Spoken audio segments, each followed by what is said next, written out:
Kami siap Bapa untuk mendengarkan firman-Mu. Engkau berbicaralah Bapa melalui hamba-Mu.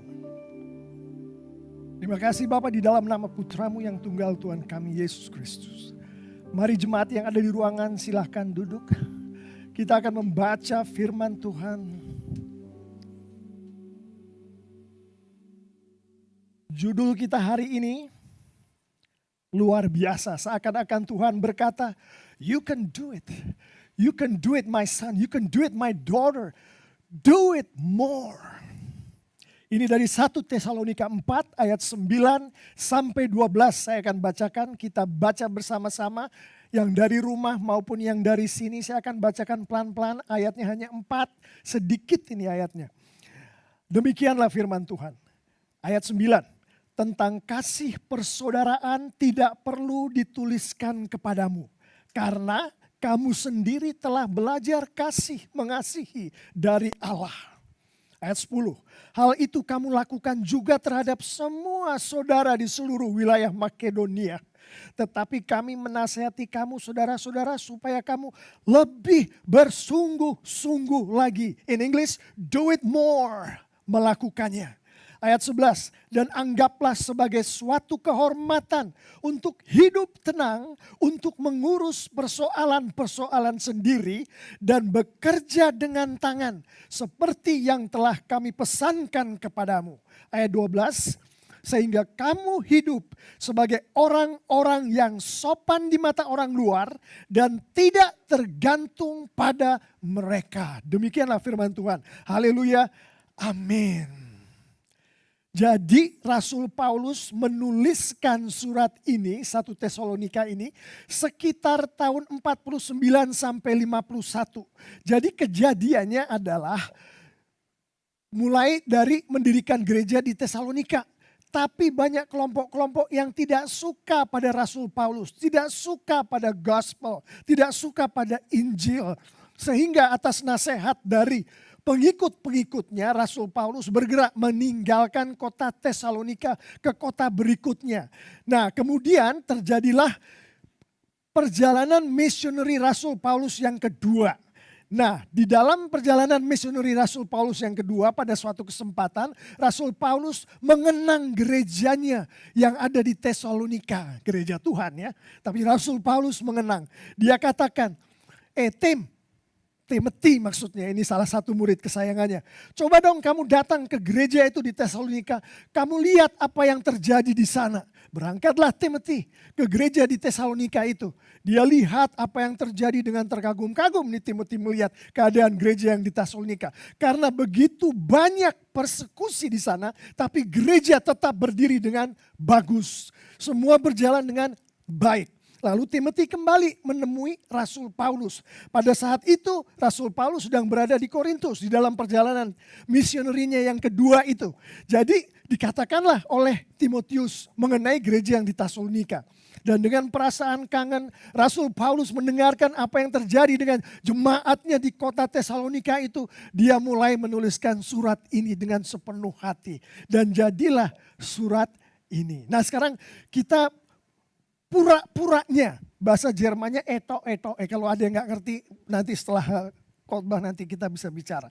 Pura-puranya dia datang di suatu tempat, enggak kejadiannya enggak seperti itu. Di tempat itu dia melihat jemaatnya sedang berkumpul, dia bilang wah puji Tuhan begitu luar biasa jemaatku yang berkumpul nih. Tapi dia lewatin itu tempat. Dia terus berjalan terus sehingga dia ketemu kelompok-kelompok kecil dari jemaatnya. Kalau sekarang itu dibilang namanya care group. Jadi jauh-jauh hari rupanya dia udah kasih tahu tuh teman-temannya. Saya akan datang ke care group yang ada di gereja kita. Nah salah satu care group yang dia mau datangin dia udah kasih tahu. Itu bilang dia ngumpul. Wah nanti Paulus akan datang loh ke care group kita. Terus mereka siapa ya Paulus yang mana? Itu loh Rasul Paulus dia akan datang ke care group kita. Wah semuanya semangat datang ke care group. Karena yang akan datang adalah pemimpinnya langsung si Rasul Paulus. Lalu pelan-pelan Rasul Paulus masuk dan disambut dengan hangat, dengan meriah oleh care group yang kira-kira anggotanya ada 8-9 orang. Seperti care group kita yang ada di TLCC. Kalau seperti kita, kira-kira mungkin Rasul Paulus masuk ke care group Victory. Is Victory in the house? Tepuk tangan kalau ada di sini. Oke. Tepuk tangan, Victory is in the house, ladies and gentlemen. Juga ada yang di rumah nonton orang. Terus habis dari Victory, kira-kira dia pergi kemudian ke Young Pro. Care group Young Pro. Is Young Pro in the house? Please clap your hand if you are. Oke, juga ada yang terus dia jalan terus, masuklah dia ke care group Aviary. Saya tahu beberapa anggota care group Aviary di sini. Aviary in the house. Oke, good. Alright, good. Terus jalan lagi lah Rasul Paulus. Masuklah dia ke care group Caleb. Itu pemimpinnya ada di pojok situ Pak Budi. Care group Caleb. Caleb is in the house. Oke, semua care group kita. Ada lagi youth. Ada lagi ibu-ibu, care group ibu-ibu. Ada lagi motorcycle. Is motorcycle in the house? I saw some of you. Alright, good. Oke, jadi kira-kira seperti itulah Rasul Paulus masuk ke care group. Dan orang-orang dengan semangat menunggu akan apa yang akan dikatakan oleh Rasul Paulus. Rasul Paulus terus bilang begini, oke, semua udah tenang, udah makan ya tadi ya. Kita sekarang mau dengerin firman Tuhan dulu. Mulainya dari sini. Di 1 Tesalonika 4 ayat 7 Tuhan berkata, ini Rasul Paulus bilang ke care group. Tuhan bilang begini, Allah kita, Bapak Ibu Saudara-saudari yang sangat dikasih oleh Tuhan Yesus, memanggil kita semua yang ada di care group ini bukan untuk melakukan apa yang cemar, melainkan apa yang kudus. Amin. Wah, langsung 8 orang itu semua mengangkat tangan. Ya, puji Tuhan, begitulah Rasul. Khotbahkan terus. Nah, sekarang dengerin baik-baik. Kita akan masuk ke ayat 9. Di sini Tuhan berkata melalui firman-Nya, kita akan mulai tentang kasih persaudaraan. Nah, kasih persaudaraan ini di dalam bahasa aslinya, pura-puranya Paulus ngomong begini ya, pura-puranya. Dia ngomongnya bahasa Yunani. Tapi ini untuk tujuan kita di sini, kira-kira dia ngomongnya begini. Bahasa aslinya adalah Philadelphia. Ini adalah kasih di antara sesama anak-anak Tuhan. Semua sudah beriman kepada Tuhan Yesus. Semua sudah lahir baru. Itulah kasih Philadelphia. Nah, tentang kasih di persaudaraan tidak perlu dituliskan kepadamu, jemaatku yang aku kasihi. Karena kamu jemaatku sendiri telah belajar kasih mengasihi dari Allah. Kata kasih yang kedua dia pakai kata agapao, bahasa Yunani. Jadi kamu sendiri sudah belajar mengenai kasih agapao ini langsung dari yang memberikan kasih, yaitu Tuhan sendiri. Nah, sekarang kita lihat, dia pakai Philadelphia untuk kasih yang pertama, kemudian dia pakai agapao untuk kasih yang kedua. Kita ngomong sedikit nih mengenai, kalau Philadelphia tadi kita sudah tahu, kasih di antara sesama anak-anak Tuhan. Jadi kasih yang seperti ini itu penuh dengan perasaan.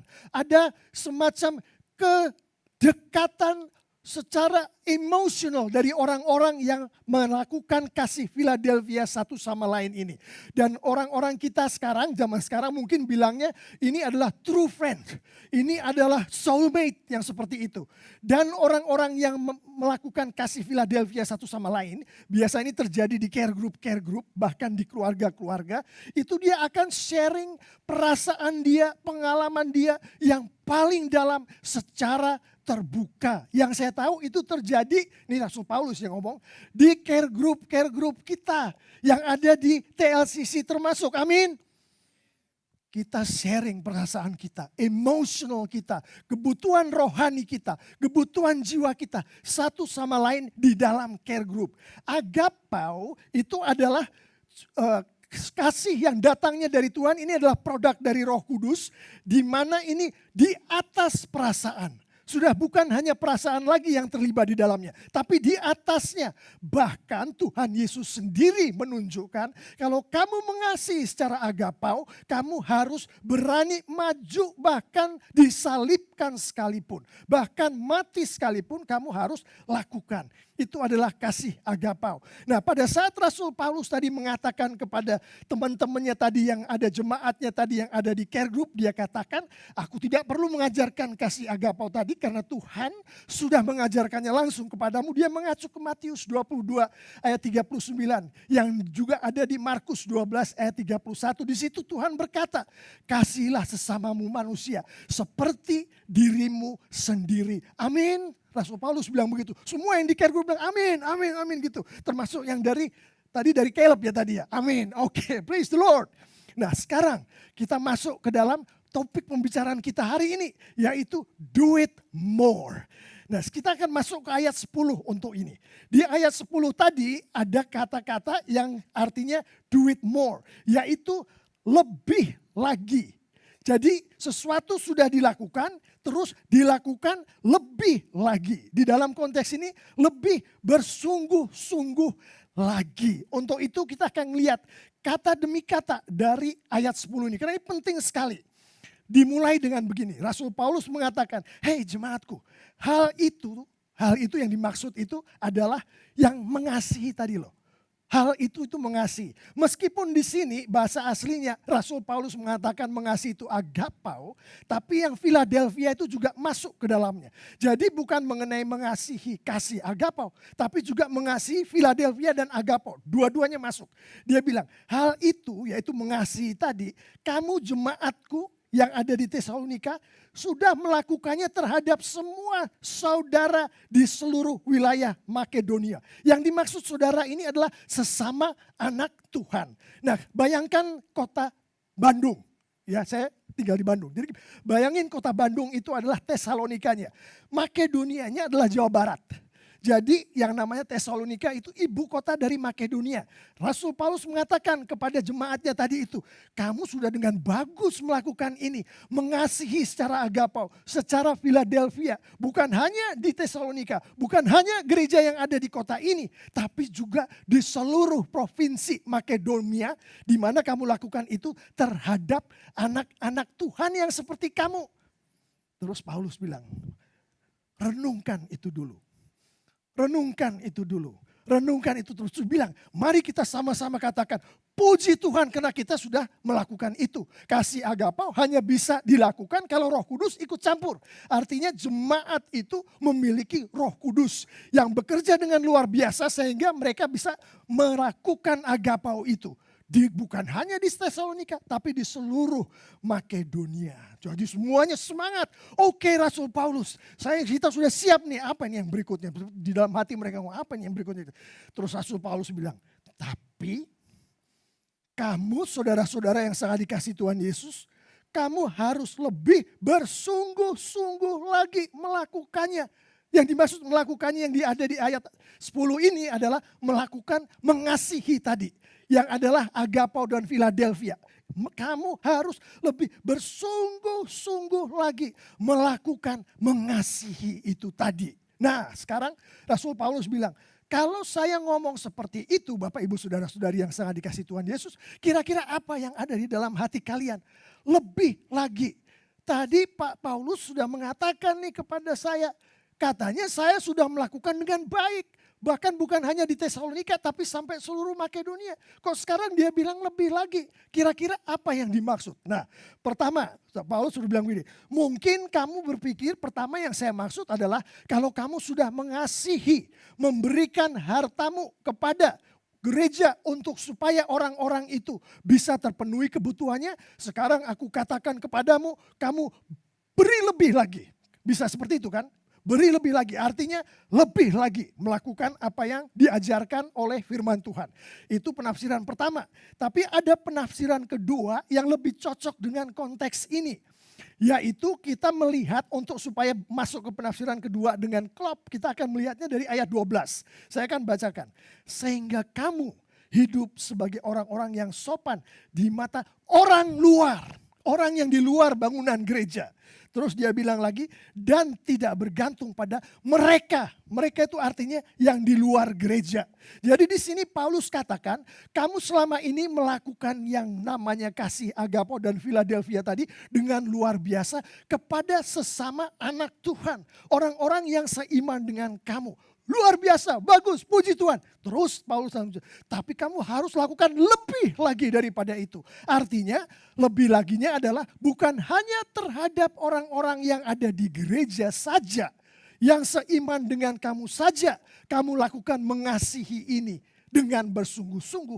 Tapi lebih laginya adalah keluarlah kamu dari gedung gereja. Keluarlah kamu dari lingkungan care group kamu. Lingkungan sekolah minggu kamu.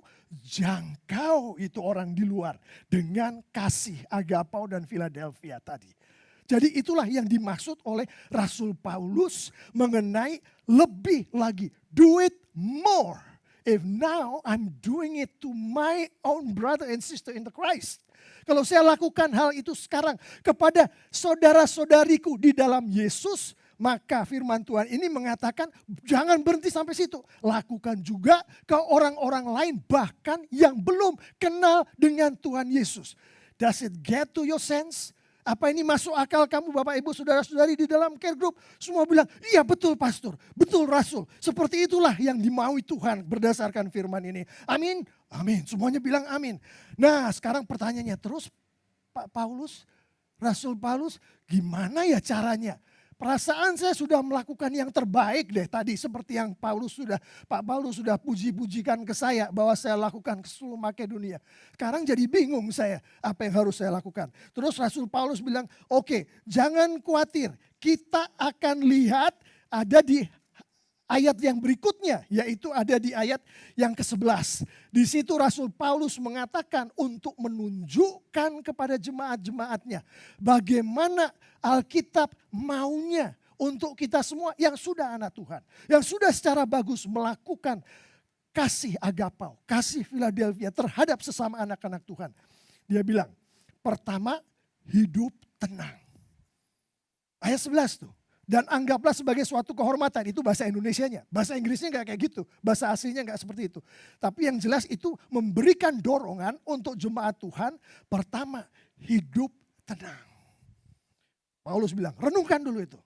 Pertama, untuk kamu menunjukkan lebih lagi dari apa yang sudah kamu lakukan saat ini. Tuhan mau hidup tenang. Kedua, mengurus persoalan-persoalan sendiri. Dan ketiga, bekerja dengan tangan. Seperti yang telah kami pesankan kepadamu. Oke, renungkan dulu Bapak Ibu Saudara-saudari yang sangat dikasihi Tuhan Yesus.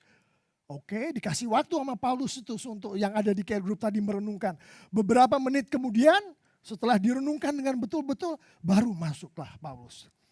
Nih, hidup tenang itu sebagai anak Tuhan artinya tidak mengganggu orang-orang yang ada di sekitar kita. Rasul Paulus terus bilang, ini pura-puranya kita zaman sekarang ini, Rasul Paulus nih pura-puranya. Saya pernah suatu ketika pergi ke rumah seorang teman. Ini kebetulan teman saya ini bukan anak Tuhan. Nah terus tiba-tiba saya mendengarkan sesuatu yang luar biasa. Cebung, cebung, cebung, cebung, cebung, cebung. Glory haleluya. Bum, bam, bum, bam, bum. Glory haleluya. Apa ini? Saya tanya ke teman saya yang bukan anak Tuhan ini. Oh maaf, itu yang sebelah, tetangga sebelah. Dia anak Tuhan. Dia sedang memuji Tuhan. Jam 11 malam, yang lainnya masih tidur. Pam, pum, pam, pum. Glory haleluya. Itu salah satu yang dimaksud oleh Rasul Paulus.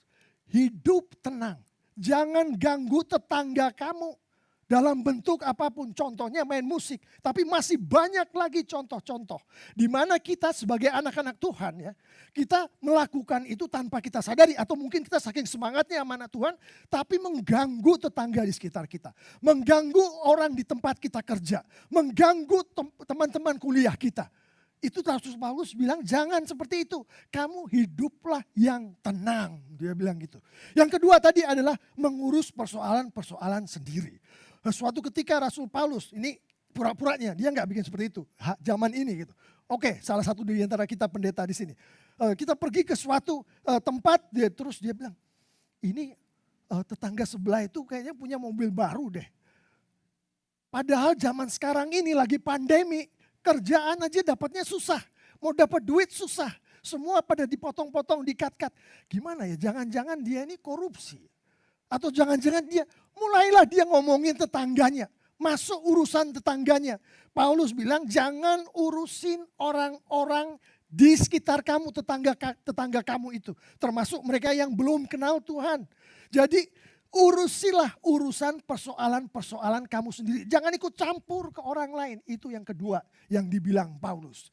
Kemudian yang ketiga, dia bilang bekerja dengan tangan. Artinya Rasul Paulus mau setiap anak Tuhan mempunyai penghasilan. Sehingga dengan penghasilan yang dimiliki dia nggak perlu minta-minta ke tetangganya. Saya mau pinjam garam dong. Enggak, itu bercandanya mau pinjam garam, mau masak. Dia nggak punya garam, pinjam garam. Bukan seperti itu yang dimaksud. Tapi jangan sampai minta-minta ke tetangganya. Bahkan orang-orang yang belum kenal Tuhan Yesus dia minta-minta karena nggak punya penghasilan. Itu yang Rasul Paulus gak mau. Jangan menjadi beban bagi orang lain, terutama mereka yang di luar sana, yang belum kenal dengan Tuhan Yesus. Jadi 3 hal itu yang Paulus katakan kepada orang-orang yang ada di care group ini. Terus Paulus tanya, udah jelas? Dia bilang, bentar Rasul Paulus. Bentar, ada beberapa yang saya masih belum jelas nih. Saya mau tanya, tapi sebelum saya tanya, saya mau tahu dulu nih. Kenapa ya Rasul Paulus kok kita harus melakukan ketiga hal tadi? Apa yang menyebabkan kita harus melakukan itu? Nah, terus di ayat 12 Paulus mengatakan nih, dia jelaskan dari ayat 12.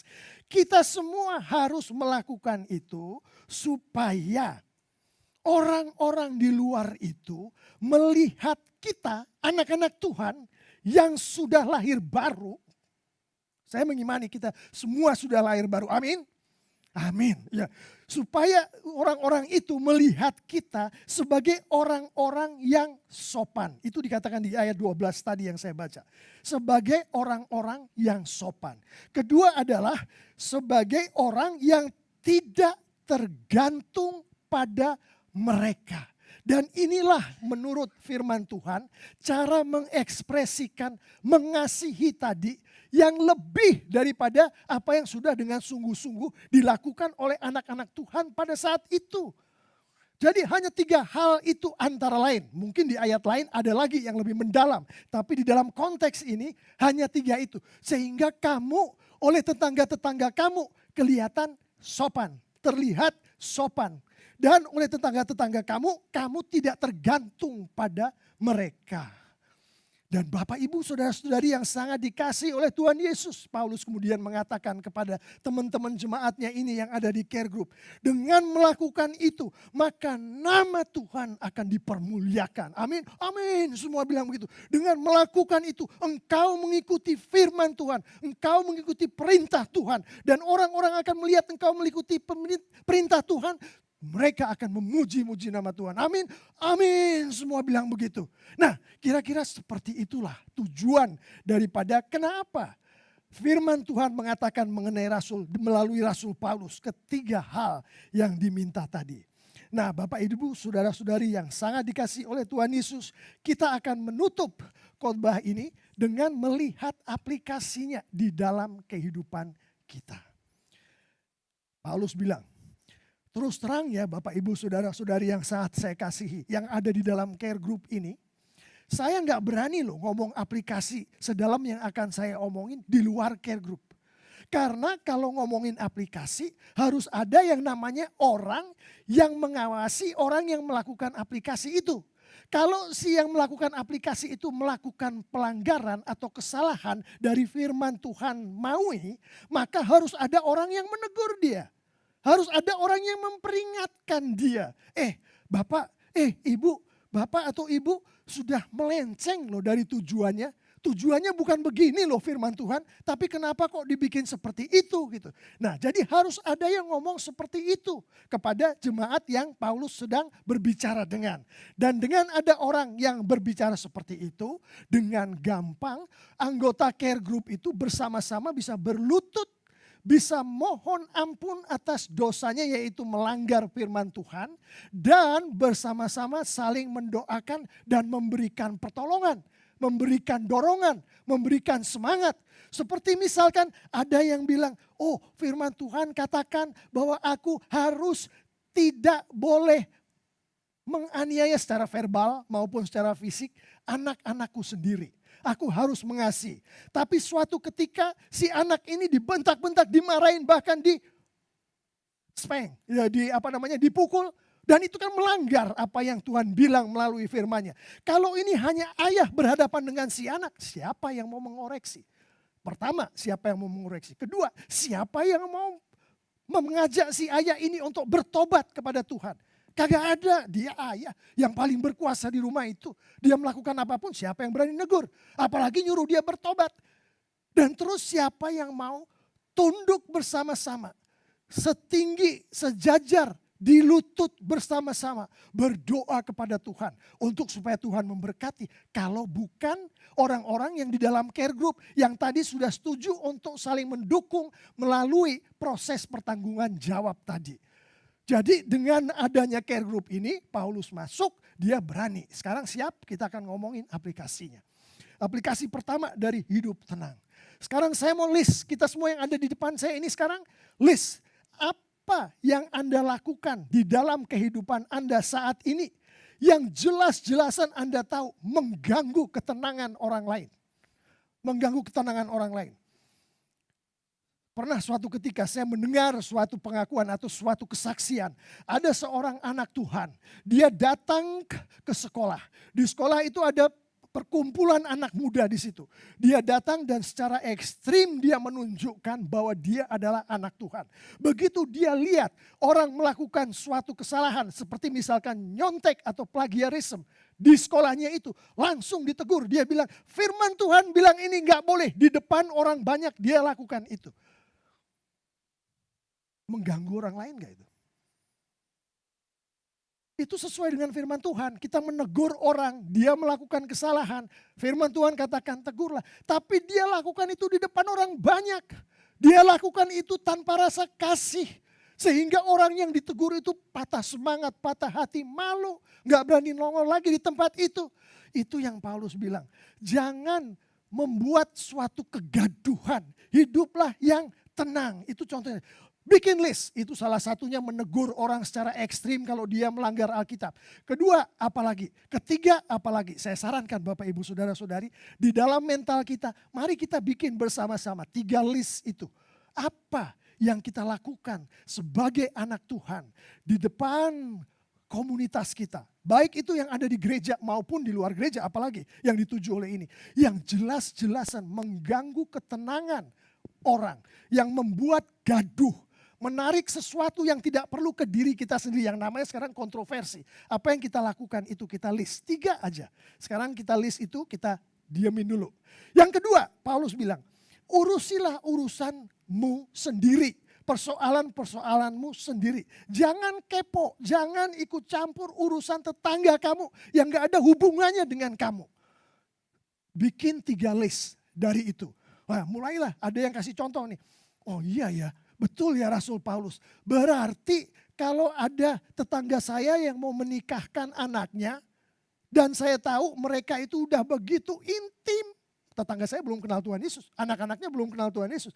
Begitu intim saya nggak boleh ngerasain ya. Gimana mungkin mereka sudah melakukan hal-hal yang belum diizinkan oleh Tuhan sebelum pernikahan. Berarti saya nggak boleh ngomongin itu. Kagak boleh. Itu yang dibilang urusin urusan-urusanmu sendiri. Jangan ikut campur urusan orang lain. Termasuk terutama urusan tetangga-tetangga kamu. Orang-orang yang belum kenal Tuhan Yesus. Karena itu berpengaruh terhadap kemuliaan Tuhan kita. Kalau sampai kita dianggap kepo yang merusak. Dan Tuhan kita akan terpengaruh, terkena langsung. Ini anak Tuhan bukan? Kenapa dia ngomongnya kayak gitu? Ketiga, bekerjalah dengan tangan. Artinya bekerja keraslah supaya kamu punya penghasilan. Sehingga dengan itu kamu gak perlu minta-minta ke orang-orang lain. Apalagi orang-orang yang belum kenal Tuhan. Jadi kamu tidak menjadi beban. List 3 hal yang kamu lakukan di mana kamu menjadi beban untuk orang lain. List itu. Jadi mereka semua mulai tenang. Mulai bikin list tadi, nulis tadi di care group tadi. Udah semua tulis, up, time is up. Rasul Paulus bilang, udah 10 menit nih. Kita tukar satu sama lain. Kan ini di dalam care group. Kalau di dalam care group artinya satu dengan yang lain punya emotional attachment yang tinggi. Artinya satu secara dengan yang lain mengasihi dengan sangat mengasihi. Dan ingin membangun satu sama lain. Oke, exchange, tukar itu. Terus masing-masing baca. Wah, ini ternyata si ini teman care group saya yang sebelah ini yang diam-diam begini ternyata dia ngaco juga hidupnya ya. Terus yang lain lagi bilang, wah ini bapak ini kok ternyata begitu ya hidupnya. Saling ini. Oke, semua sudah baca. Terus Rasul Paulus bilang, oke, apa yang engkau baca sekarang, mari kita sama-sama berlutut. Kita berlutut, kita mendoakan dulu teman-teman kita. Sebelum kita judge, sebelum kita menghakimi, in fact, Rasul Paulus bilang jangan sekali-kali kamu menghakimi, itu tugas Tuhan. Nah, mari kita berlutut dan kita doakan. Apa yang ada di hadapan kamu, kelemahan-kelemahan mereka, pelanggaran-pelanggaran mereka, kita doakan. Ramelah di care group itu, bukan rame teriak-teriak atau nyanyi-nyanyi, enggak. Semua pada berdoa dengan suara keras. Minta untuk kelemahan-kelemahan yang ada di depan mereka ini dibaca di dalam doa. Dan kita melihat Roh Kudus bekerja. Kita melihat Roh Kudus menginsyafkan orang-orang ini yang melakukan pelanggaran-pelanggaran terhadap ketiga yang diminta oleh firman Tuhan tadi. Oh, ada orang yang menangis di dalam doa itu. Ada yang berkeringat basah kuyup di dalam doa itu. Mereka semua mengalami kunjungan Roh Kudus melalui doa yang terjadi di dalam care group itu. Paulus bilang, it's 10 minutes. Waktunya habis. Sekarang kita masuk ke selanjutnya. Mari kita berpasang-pasangan. Mulailah dipasang-pasangin itu orang yang ada di care group tadi. Dengan air mata yang masih menetes. Keringat yang membasahi baju mereka. Mereka saling berpasang-pasangan. Dan dengan penuh pengertian mereka saling berbagi hati. Aduh brother, saya lakukan ini ya. Bukan karena apa ya. Tapi saya merasa bahwa itu tetangga betul-betul keterlaluan banget dia. Dia ngomongin si ini, ngomongin si itu, kelihatannya kok nggak pantas. Jadi makanya saya bilang ini orang jelek, ini orang melakukan ini, orang melakukan itu. Padahal belum tentu, saya nggak tahu, saya cuma ngomongin aja. Mulailah mereka satu sama lain saling sharing, saling melakukan untuk membangun atas apa yang sudah didoakan tadi. Terus Rasul Paulus bilang, 10 minutes is up. Oke, selanjutnya mari kita bersatu.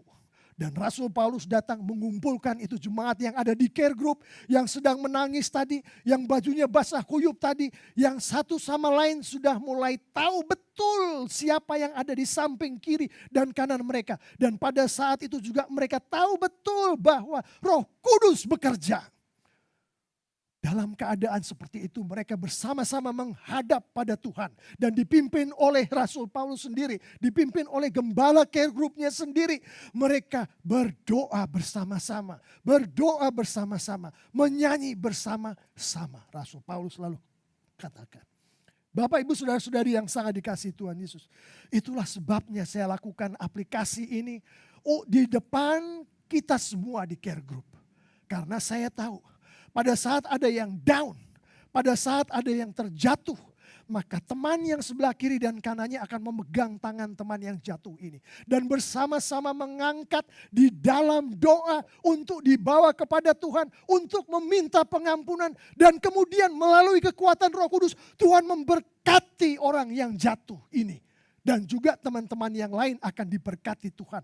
Dan care group itu akan diberkati Tuhan. Care group itu akan memberkati gereja Tuhan.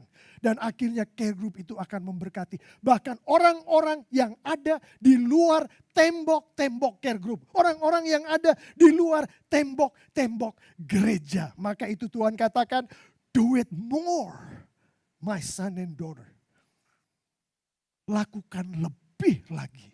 Kamu sudah bagus, kamu ikutin firman Tuhan. Tapi aku katakan kepadamu, lakukanlah lebih lagi. Do it more untuk kemuliaan Tuhan. Untuk kebesaran Tuhan. Amin. Bapa di surga, kami bersyukur. Kami berterima kasih Bapa untuk firman-Mu.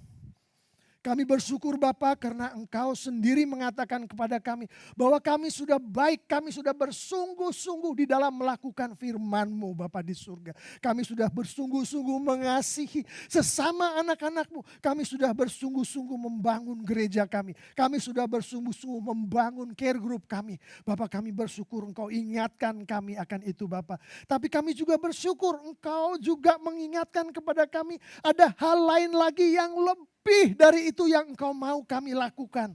Yaitu menjangkau orang-orang yang ada di luar tembok gereja. Menjangkau orang-orang yang belum kenal padamu Bapa di surga. Kami bersyukur Engkau peringatkan itu kepada kami. Untuk itu Bapa, bersama-sama Bapa, Engkau anak-anak-Mu yang ada di dalam gereja ini. Yang ada di rumah-rumah mereka. Yang ada dimanapun mereka berada Bapa. Kami mohon urapan dari Roh Kudus-Mu Bapa. Sehingga kami bisa melakukan firman-Mu ini Bapa.